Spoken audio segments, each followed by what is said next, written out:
en el Frente Popular no había un solo demócrata. El Frente Popular se componía de stalinistas, de socialistas revolucionarios que eran todavía más radicales, de anarquistas, de separatistas que eran ultrarracistas y que además eran golpistas, ¿no?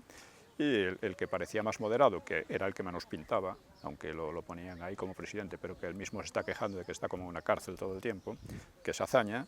Azaña, en cuanto pierde unas elecciones, intenta golpes de Estado. Estos son los demócratas para esta gente.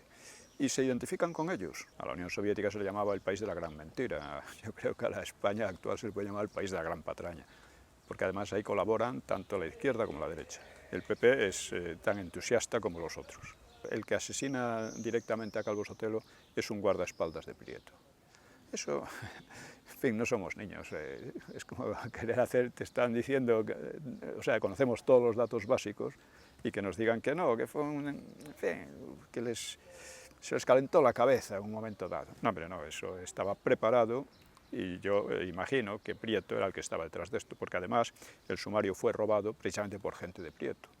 La derecha estaba aguantando una situación de ilegalidad, de despotismo, de asesinatos y de violencias que vamos, en ningún otro país de Europa lo habían hecho. Y Stanley Penn ha dicho, las guerras civiles inglesas y useñas y la guerra de independencia de USA empezó con muchos menos motivos que los que empezó el 18 de julio. El derecho a rebelarse contra la tiranía es el derecho más elemental de un pueblo. Hombre, Franco era partidario de estar preparados por si las moscas, pero aguantar y aguantar y aguantar por si las cosas desde el propio gobierno se reconducía, ¿no?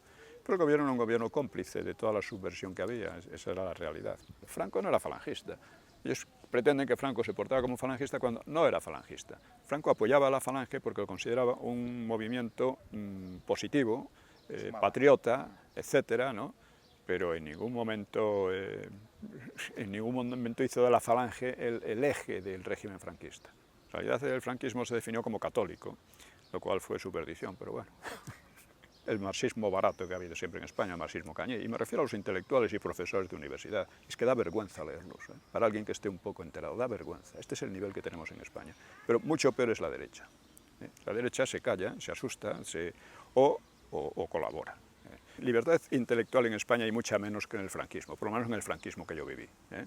Allí tú podías coger libros de todas clases, libros marxistas. Lo que no consigo entender es que la gente del PP, en mi opinión es muchísimo peor, prácticamente escupa sobre la tumba de sus padres y sus abuelos. Una ley totalitaria, porque ninguna democracia se impone por ley una versión de la historia, ¿no?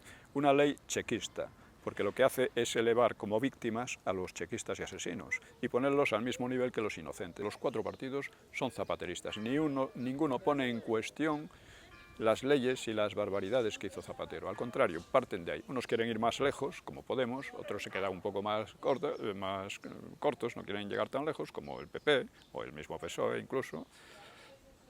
Y bueno, está Ciudadanos, que es zapateril a tope.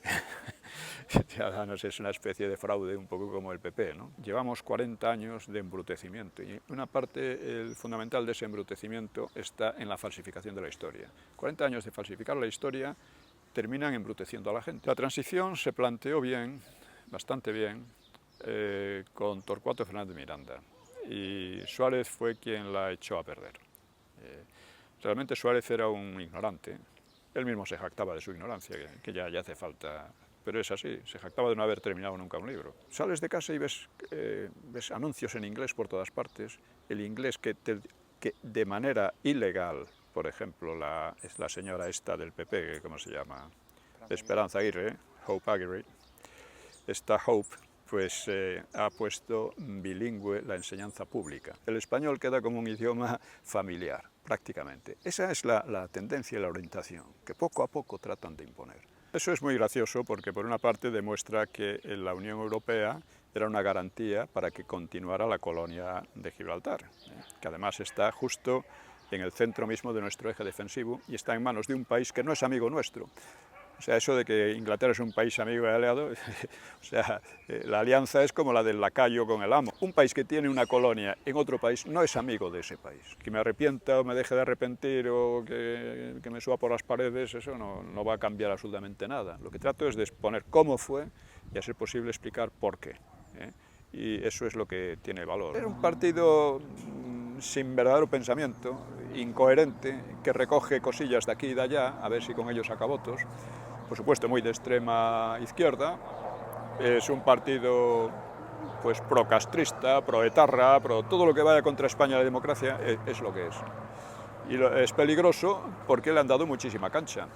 O sea, sin el PP, Podemos habría conseguido, vamos, o sea, para el PP Podemos ha sido una bendición, porque estaba desacreditándose cada vez más, pero claro, sale Podemos y dice, hombre, antes que vengan estos, pues vamos a votar al PP. Pero es esto, así ha vivido en simbiosis.